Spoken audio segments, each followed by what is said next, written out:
A few weeks back when Cauldron was the map for Trials, I knew it was going to be a chaotic weekend, so I decided to put together a meme loadout to match the mayhem. But the thing is, the more that I mess around with this meme build, the more I'm convincing myself that it's actually a really useful setup. As you can tell by the background footage, the whole concept revolves around spawning tangles on a Strand Hunter and turning those tangles into Beyblades with the whirling maelstrom aspect. Now the reason I set this up for Cauldron is because it's a very claustrophobic map with a lot of tight corners. And I knew that Titan Barricade was going to be insanely strong with blocking off lanes and revives while allowing teams to hold hands with Overshield. So the thought is, if I'm able to get a first pick and spawn a Tangle, it becomes much easier to keep that orb down while creating an opportunity to defeat more opponents thanks to all the follow-up damage and distraction from the Beyblade. So now that we understand the vision of this build and what it's trying to accomplish, let's talk about the setup. Everything stems from the fragment Thread of Transmutation, which will spawn a Tangle from weapon final blows while Woven Mail is active.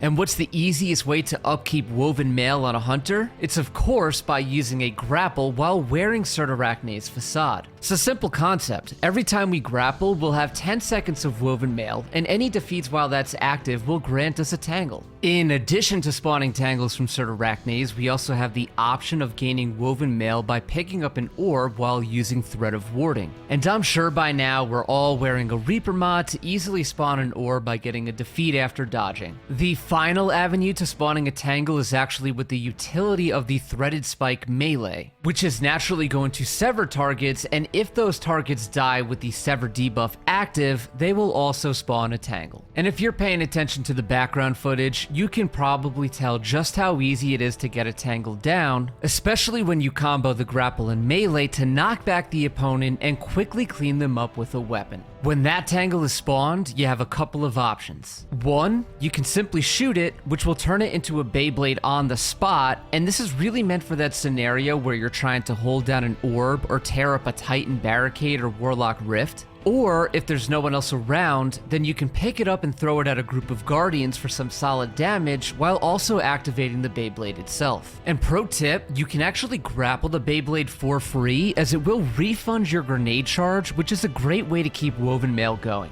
As a side note, Woven Mail itself feels really strong in this new sandbox. It eats up a ton of damage from AR spray and other primary ammo archetypes, and it has consistently saved my ass over the last few weeks. I will say that this build definitely works better on smaller, close quarter maps, because if you're on a huge, wide open map like Eternity, then the Beyblade is kind of just spinning around by itself and not really doing anything. And honestly, while most builds I post here are a little more for 6s since the 3s meta has been well in bubble for 14 years, I actually do think this Beyblade setup works best in Trials with its ability to keep revives down while continuing to pester your opponents. Let me know what you think about this one in the comments below. If you enjoyed the gameplay, a like and sub is appreciated. And as always, thank you for watching, and I'll see you in the Cosmodrome.